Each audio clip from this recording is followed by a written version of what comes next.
I live every day as if it's my last. We never know when it's our time. So I find joy in small things. I don't live for the weekend. I don't live for a vacation. I smile every day. I find something to smile about because every day you're granted another day is a blessing. I was a single mother of two children, and I lost my babysitter.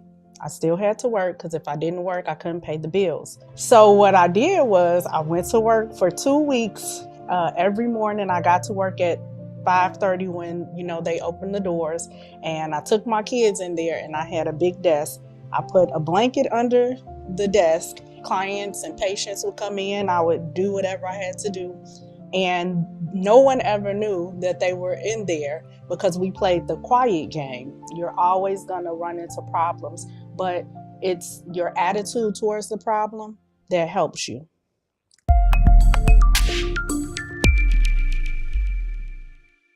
Hi there, welcome back to the Growth Motivator Live. My name is Dr. Lisa L Campbell, and I help organizations shed the weight that is holding them hostage. I am so excited. I'm always excited, but I am excited today for the guests that we have in our studios. Now, if you know me, I'm not a shy person. I am open-minded, open to new experiences. And a couple of years ago, I had an opportunity to go on a trip called Cheaper Than Therapy. Now, let me just set the stage for this trip. 16 women, most of whom did not know each other, so definitely open-minded, scheduled a trip with our travel agent to go to Jamaica, a villa in Jamaica. Now, if you know me, I absolutely love to travel. And so this trip, Cheaper Than Therapy, 16 women didn't know each other, wound up being 6. The Montego Bay Airport, the workers went on strike. They deserved it. And as a result of that, instead of there being 16 of us, there were 6. So this episode, I am so honored to have Miona Booker with me today.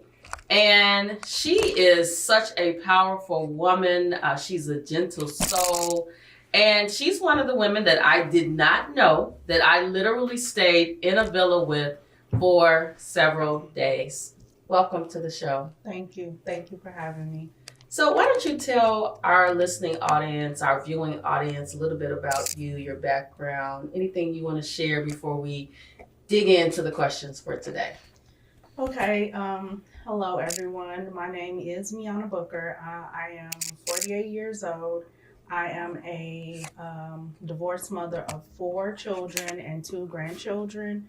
I manage the processing department of one of the largest LAAs in the country. I also co-own a wine touring business, Real Girls Wine. Just a little about me. Real Girls Wine. We'll talk about that later because there's a little fun fact. I love a good glass of wine. Yes. Sorry, church people, but I love a good glass of wine. Every now and then, just Absolutely. Everything in moderation. Absolutely. So we went on this trip. It was amazing. We didn't know each other. We had so much fun. Would you say that you are a person that's open to new opportunities? Was that the first time you did that? Well, I am open to new opportunities, and it was not the first time that I've done that. However, it was the first time that I've done it alone. I have a business partner who is normally on the trips with me. As well as Angela, she was on prior trips. So that was my first experience to facilitate that alone. But of course, in true spirit, I made the best of it, would you say? Absolutely. Yeah, so I made the best of it. A few of the young ladies were a little bummed out because their counterparts missed the flight or couldn't get on the flight. So it was my duty to make sure that we all had a good time. So some of the ladies was like, yeah, well, I just want to lay around and relax. I'm like, no, we have to stick to the itinerary. So the first night we had karaoke and wine. So I made sure everybody participated. If you know me personally, you know I'm the karaoke queen, so I do love karaoke. So I just wanted to make sure that, we enjoyed our time. It was, we missed a day and then we missed people, but you still have to enjoy those moments because you won't get them back. So I love it. I love it. And just a little fun fact, I didn't know that was your first time kind of like coordinating it, and you did it effortlessly with grace. And that was one of the things that I really liked about you when I first met you. For me, it's a little difficult for me to, I'm not going to say trust women or trust people in general. It's difficult because sometimes you don't really get to see the true person. They send their representative. absolutely. And so when I first met you, I'm like, oh my gosh, she's a sweetheart. And we had such a good time. From the moment we hit the Mobe Club, everybody knows me. If I go to Jamaica, I need to be in the Mobe Club. Do not send me through the regular line. Absolutely. But the Mobe Club allowed us to also wait for the rest of our party because we were on different flights. I think we waited quite a bit for you. Yeah, but that was the last one. Yes, but let me tell you what was cool about that. I didn't know the other ladies. So we just literally sat in the Mobe Club waiting on you and got to know each other. So to me, that's really the true essence of being a grown person, right? Being open-minded to experiences, because when you're open-minded, you actually open yourself up to things and experiences that you would not have otherwise done. Absolutely. So I'm waiting on the next trip. Absolutely. I am waiting. I believe nothing happens, by happenstance. Everything happens the way it's supposed to. It's unfortunate that the other ladies weren't able to come on the trip. But I just feel like because they weren't able to come, we were able to, learn more about each other and develop that friendship. So I definitely appreciated that time. Getting to know you, getting to know the other ladies. We shared, some things on that trip. We cried, we laughed, we danced together, and it was like a sisterhood. Everyone on that trip, I still am in communication with. So I definitely appreciated that trip. And for me, the title of the trip was Cheaper Than Therapy. And what I think is significant about that is most people, not all, are against therapy. Yes. There's the stigma around, having a conversation with someone about how you're feeling. And to me, the problem is when you don't have that conversation, when you hold it all in and you're angry and you're not able to enjoy life. So the fact that we shedded a lot of mental weight during that trip was a win for me. I mean, and anytime I'm able to cry, I'm shedding pain and I'm able to move forward. So for me, it was an amazing trip. I still look at the pictures today because I just like memories. Yes. And sometimes when you're feeling a little sad, and I think about us being on the private yacht, just dancing in the rain, just free. Absolutely. And I don't know about you. You're 48, I'm 50. But the next 50 years of my life is about living without boundaries. I've enjoyed my life, and my grandparents used to say, and other people used to say, well, you work, then you retire, then you travel. And I did not take that approach. I believe you should work, you should play harder, because when you get older, it's not guaranteed that you're going to be able to move around and do what we did on that trip. That's true. I live every day as if it's my last. We never know when it's our time. So I find joy in small things. I don't live for the weekend. I don't live for a vacation. I smile every day. I find something to smile about, because every day you're granted another day is a blessing. So that's the way I live my life. And I'm actually 47, my birthday June 2nd, but I just said 48. You want to round it up. Well, mathematically speaking, you 48. I'm close. It's 14 days, I think, or something like that, but yeah. Okay. Yeah. Well, I'm enjoying 50. I'm 50, fabulous. Absolutely. Fearless, and I don't know, fortunately or unfortunately, my grandmother Ruby, who died a few years ago, Miss Ruby said what she meant and meant what she said. And this 50 has escalated that in me. Because I don't want to go to bed not saying what I should have said. And I don't want to live with regrets. Absolutely. So let's dig into a couple of questions that I wanted to ask you. So can you tell us about a time in your life where you faced a significant challenge, whether it was personal or professional, and how you overcame it? One instance was I was a single mother of 2 children, and I lost my babysitter. I still had to work because if I didn't work, I couldn't pay the bills. And I had just got a promotion at my job, so I had my own office. My sons were 4 and 1. So what I did was I went to work for 2 weeks. Every morning I got to work at 5:30 when, they opened the doors, and I took my kids in there, and I had a big desk. I put a blanket under the desk, and the kids were under there while I was working. Clients and patients would come in. I would do whatever I had to do, and no one ever knew that they were in there because we played the quiet game.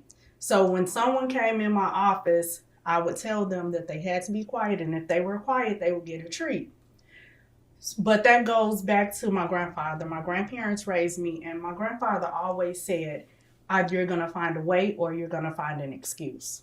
So any hardships that we had, I think about what my grandfather said about finding a way. So as a single parent, I could have just, laid down and felt sorry for myself, or I could find a solution. So that's the solution I found. Then I finally found a babysitter. But after the fact, I told my boss what I had done. And she was like, I would have never known. I was in your office having meetings with you, and I didn't even know children were under your desk. But that's just at first I was kind of embarrassed, but God said that's not anything to be embarrassed about. That's a testimony. That's a testimony to that young lady that is a single mom that's struggling to take care of her kids, and she wants to throw in the towel. Don't throw in the towel. Be resilient. Find a different way. Be creative with the ways that you overcome. That's what life is about. You're always going to run into problems, but it's your attitude towards the problem that helps you. I love it. You actually are making me tear up a little bit because in my new book, Grow With Me, I talk about the struggle of being a single parent. The single parent of a special needs child who, can't talk, can't hear. I had to make some very tough decisions. I talk about in the book how I wanted to go party. I wanted to go to the clique. And on Michigan, remember the clique was on Michigan? I think before that it was Heroes. But I would actually go in the newspaper and look for a babysitter.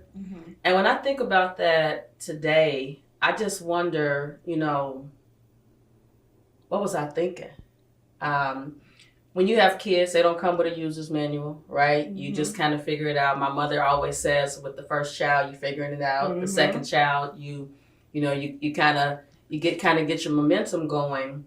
But I love how you did not become a victim to your circumstances. I think a lot of times we are in a situation where we're either going to sink or swim, right? Absolutely. And so you executed that effortlessly. Now, I'm sure you probably were on pins and needles about it the whole day. Like they might cry, they might do something. But one of the things I see, I think, in the young people today, I don't know if they have that by any means necessary mentality where I feel like we grew up in that because we're both, in that 50 range.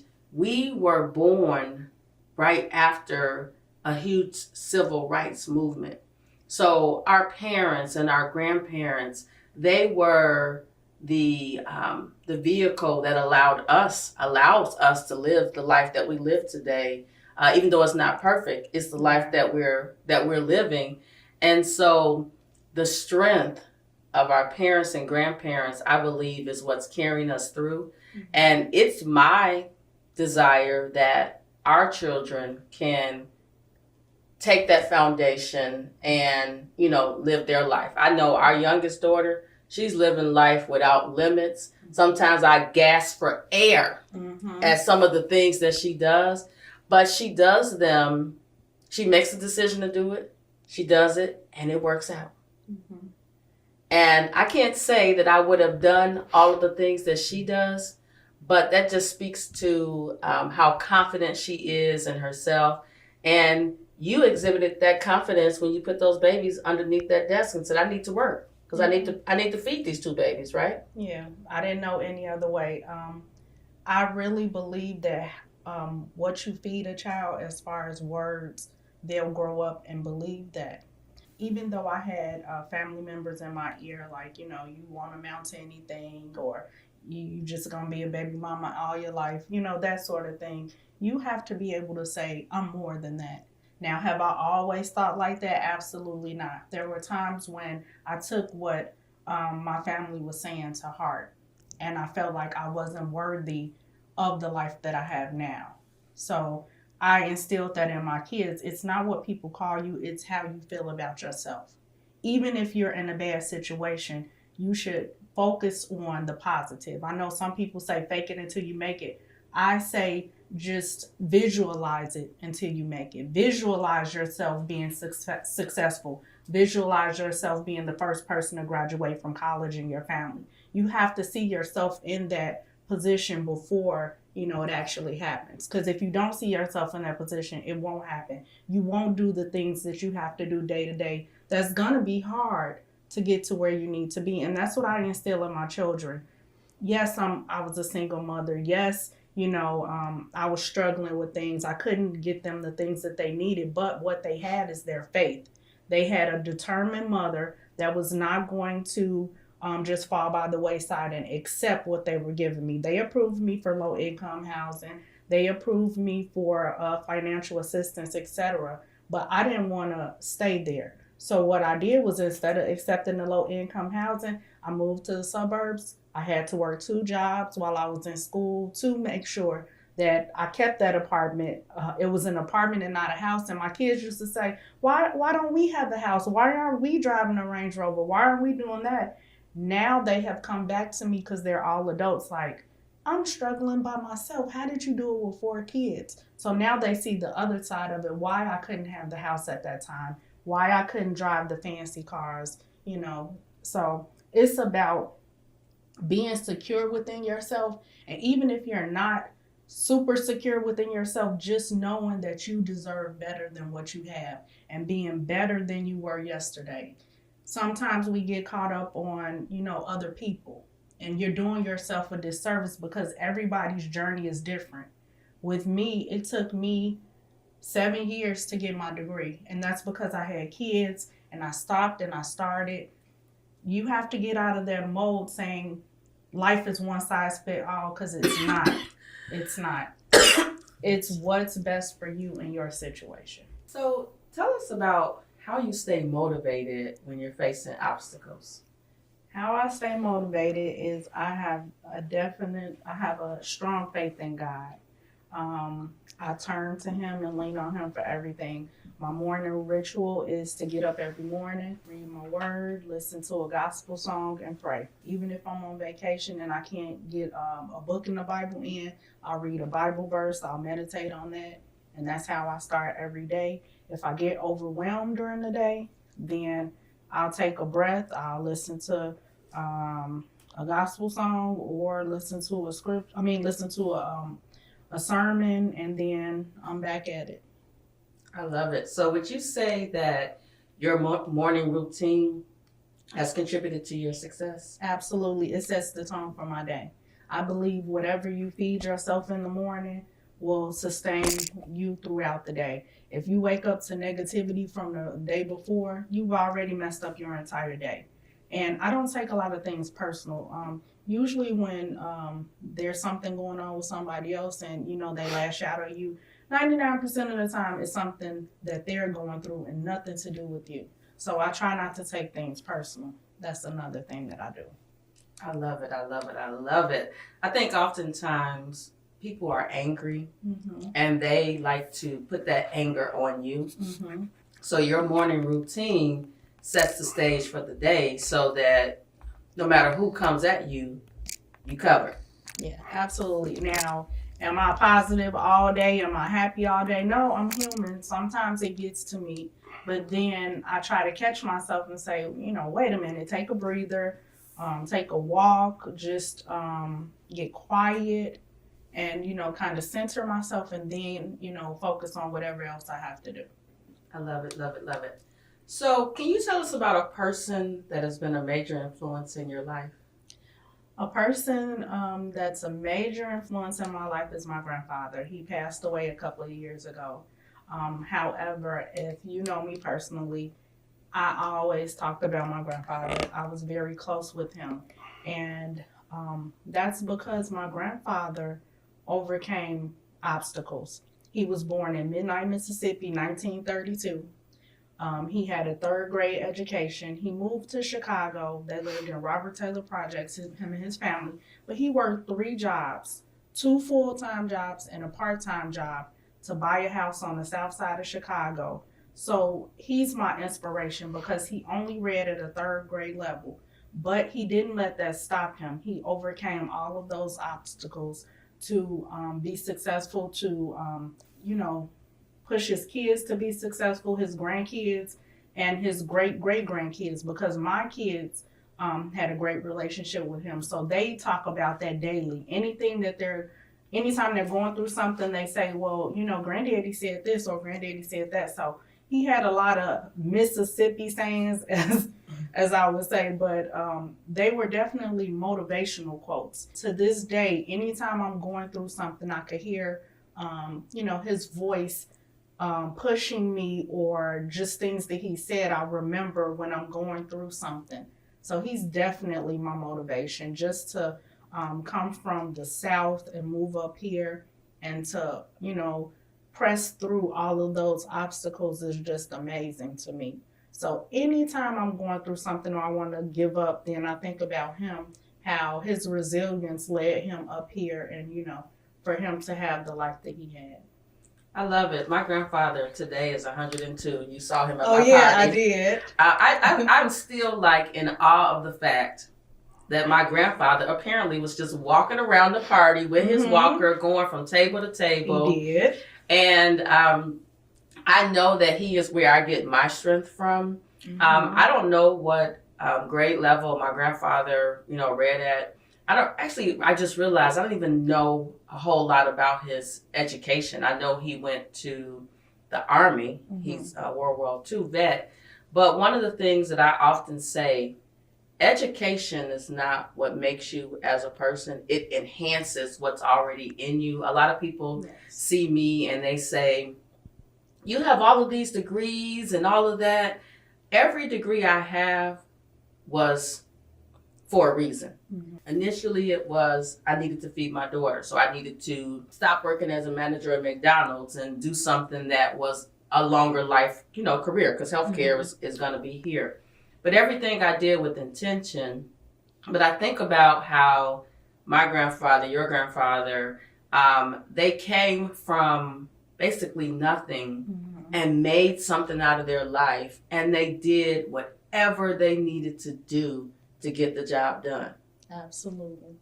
And so I wonder, how do we get our kids and our kids' kids to have that same mentality? I think to some extent, and I kind of joke about this often, that, our kids got to experience, as we were able to provide more for them, but they got to experience going on a plane. They got to experience, taking trips that, as a kid, I only took one trip on a plane, and that was shortly after my parents got divorced. My mom promised us that she was going to take us on a trip by plane, and she took us to Florida.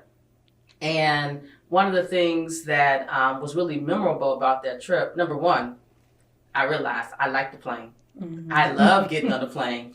But I also realized that my mom made us a promise, and she followed through on that promise. Even if, it hurt it financially, she wanted us to experience it. And I'm grateful for that because, you only get one life. Absolutely. And seeing the plane in the sky going by is totally different than being on it.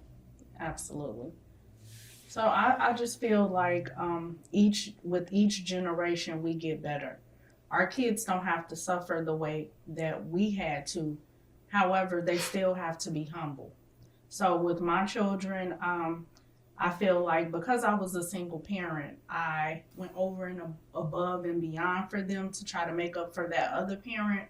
And in some ways, I did them a disservice because I taught them to lean on me and not stand for themselves. However, once they became adults, then I'm like, look, I've taken you as far as you can go. So now it's time for you to stand on your own. And they have all done that. So I have an empty nest. So, they all have their families or their own apartments or houses, etc. But they've seen what I went through with the struggles, but now they know that they don't have to do that. They can better prepare themselves so they're not at 30 years old still trying to figure it out. I love it. I love it. So let's shift gears a little bit and talk about Real Girls Wine. I have not had an opportunity to experience one of your trips, but it is on my list of things to do for this year because, like I said, I love a good glass of wine, every now and then, not every day. But tell us about how Real Girls Wine started, just a little history behind it. Okay. So my business partner, Teresa, she actually started the business. She did a birthday wine trip. And after that, it was so successful. She was like, hey, why don't I do this and actually make money? So she prayed about it. And then she called me and she said, hey, I prayed about this thing. I'm trying to start a business. And God told me to ask you, what do you think? And I'm like, of course, that's a no-brainer. I love wine. And, I was trying to figure out what business I can start. So that was just like right on time. So we'll celebrate 4 years in October. So she came to me and she gave me the idea. And I'm like, absolutely. What do you need me to do? How can we get started? So we started. And then right when we started, COVID happened. So you can't do wine tours while we're stuck in the house. So we got creative and we started doing things online. And I'm like, hey, why don't we have a Wine Down Wednesday where we, do a podcast and we talk about wines, something to keep the business relevant. So even though we couldn't do tours, we were finding other ways to keep that Real Girls Wine name out there and, plan for the future because we knew COVID wouldn't last forever. So we were planning for the future. So it started off with us only doing wine tours. Now we do bourbon tours. We went to Kentucky. I mix my own bourbon. We do whiskey tours. We incorporated cigars into our... My husband is he's a whiskey and cigar connoisseur. So now you have to come on a tour and you can bring your husband. So we do cigar events, we do whiskey events. We have a trip actually coming up where we're going back to Kentucky to take more people to mix our bourbon. So in Kentucky, we mix bourbon. They give you 5 different bourbons and you mix it the way you want. And then if you want to purchase a bottle, they'll bottle it up for you and you can name it whatever you want. So I named mine Trouble because mine is super strong. So it'll be good trouble or bad trouble, depending on how much you drink. So, we are branching out. We're doing different things. It's been an amazing couple of years. It has been. And we're doing more branching out. We're about to open up a RGW Houston and RGW Detroit.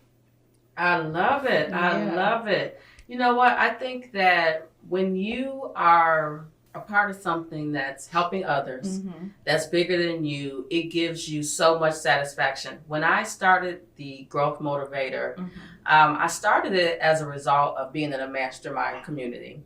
And someone said to me, well, you've always been motivational. In fact, my husband and I went to a White Sox game, and a guy that I went to undergrad with said to my husband, he says to my mother, your daughter was always motivating us and motivational. And so the growth motivator was really an organic creation. Mm-hmm. But I am just so excited about seeing you grow in something that you enjoy. And this is the reality. A lot of people enjoy a glass of wine. Mm-hmm. Men and women like bourbon and whiskey. Now, I'm not one of them. They're a little too strong for me. Yeah. But I think that that's something that you can enjoy that's not tied to a job. I often say that people are held hostage by salary and benefits. Absolutely. And don't get me wrong, salary and benefits has served us well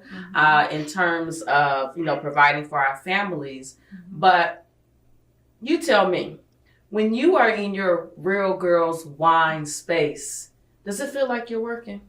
Absolutely not. What job can you get paid to drink and have fun?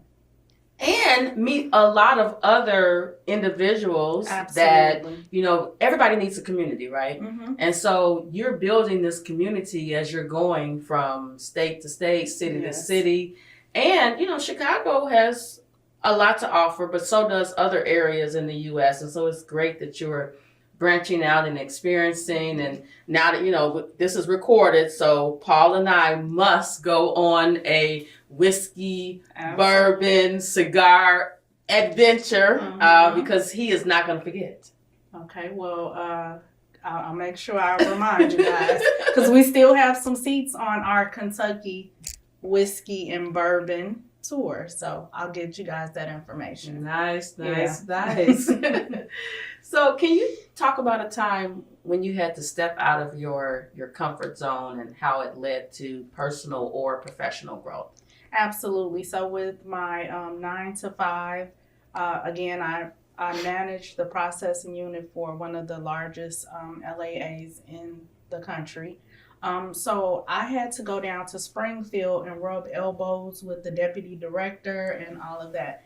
And it was an eye-opening experience. I'm a young Black girl from the south side of Chicago down in Springfield, Illinois, where I never thought I would be. If you told me, when I was struggling with my 4 kids that I would be down in Springfield with policies and procedures and all of that, I would have been like, okay, sure. But it was uncomfortable at first because even though I was there, I still had that little girl in the back of my mind saying that I didn't belong there.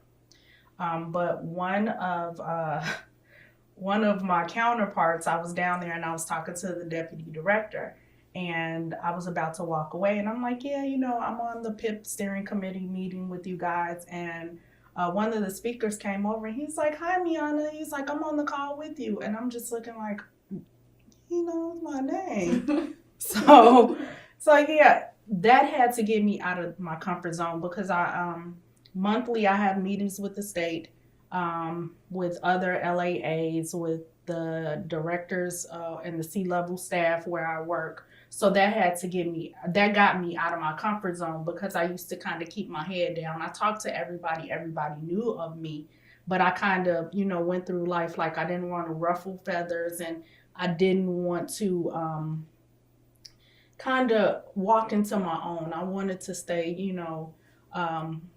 in the role I was in, but God had other plans. And it has been a wonderful, wonderful journey. I'm a ambivert, so it depends on who it is, to get me out of my shell. Sometimes I'm quiet, sometimes I'm, outgoing.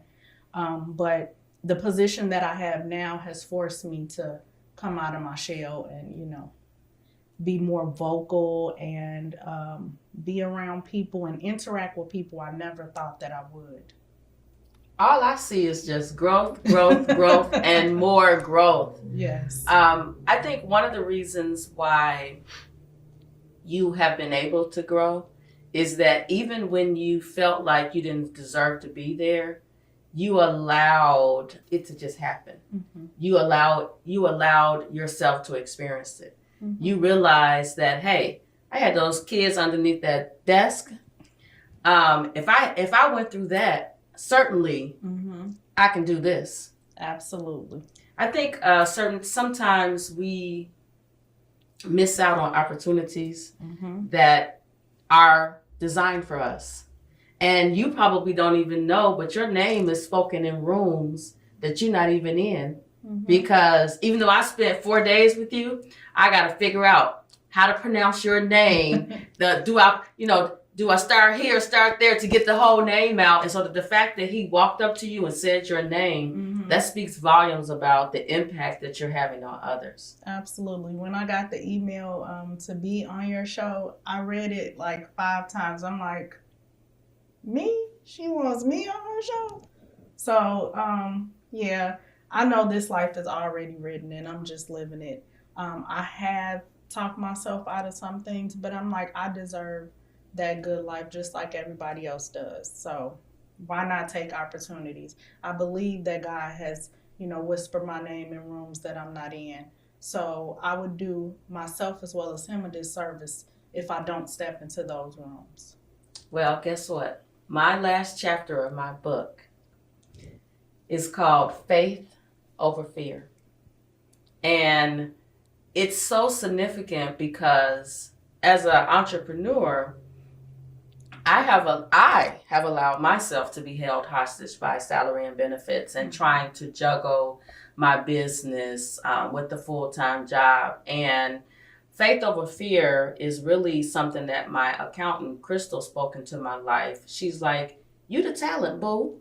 You got the goods. You need to close the door with the salary and benefits so that you can operate in your full zone of genius and allow the world to experience you. Absolutely. And so that's something that really, resonated with me. And I just decided I'm going to pull the trigger and keep it moving. So this show, you're asking like, why were you on this show? Because when I thought about who I wanted on the first season, I wanted it to be impactful. And so I came up with the different episodes. And then strategically, intentionally, I knew who needed to be on the show. So you're in the first season. Oftentimes I feel like as a single mother, I was first and not last. But the last shall be first and the first shall be last. Absolutely. And so I believe it's our time. And from now till we die, it should be our mission to lead, inspire, transform the lives of others, because that's when we are our best self. Absolutely. That's when we can have the largest impact on the world. And I mean, Real Girls Wine can do Dubai and Greece and Abu Dhabi and Ghana and all the different places where, people want to go. Sometimes people are hesitant to go on trips. But when it's an organized trip and all you got to do is just pay your money and show up, they're willing to do it. And the memories that they will experience, it's worth more than the price of admission of the trip. Absolutely.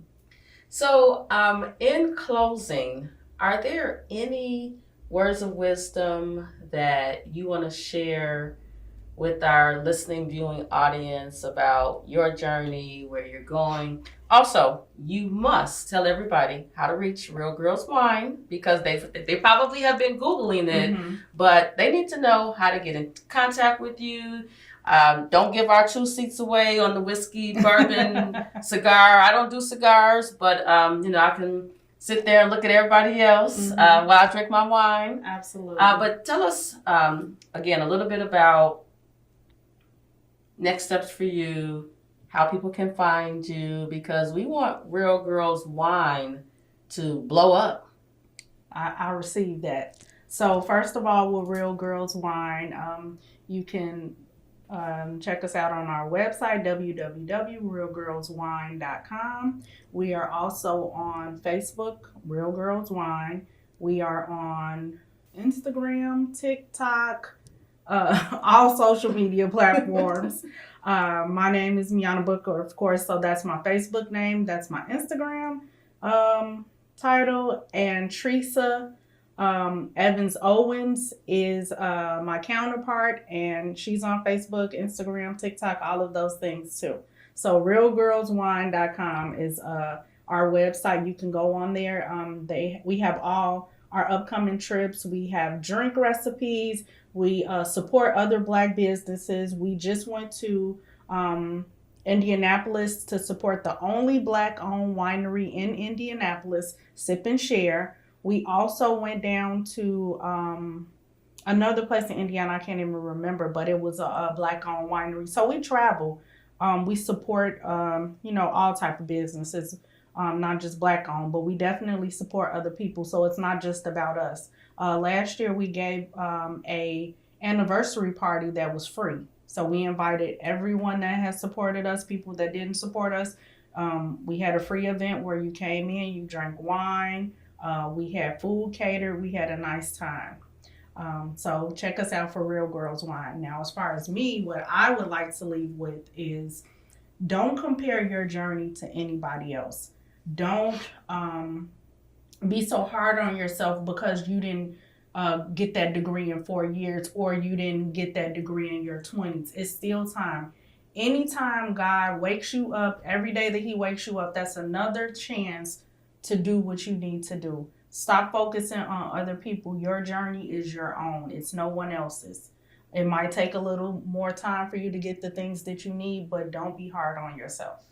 So. Oh, I love it. I love it. Well, thank you again for coming to hang out with me on the Growth Motivator Live. And that's what this show is all about. It's about, not about me, but it's about all of us. I've had the opportunity to experience life. Life is lifing. Mm-hmm. But I've continued to grow. I've continued to fight. I often say I wake up every day with my boxing gloves on, because if I wake up, that means I lived another day to continue to grow, to continue to fight. Mm-hmm. And I see that you're doing that just like me. Now, you had 4 children. I only had 1, and I got 3 bonus babies. So now, 4 even. Yes. But as they continue to navigate through life, I hope that as they're watching this, that they see that, we did it, so can they. Absolutely. And they're going to make us proud. They are. All right. They absolutely are. Bye-bye, everybody. Bye. Thanks for having me. Thank you.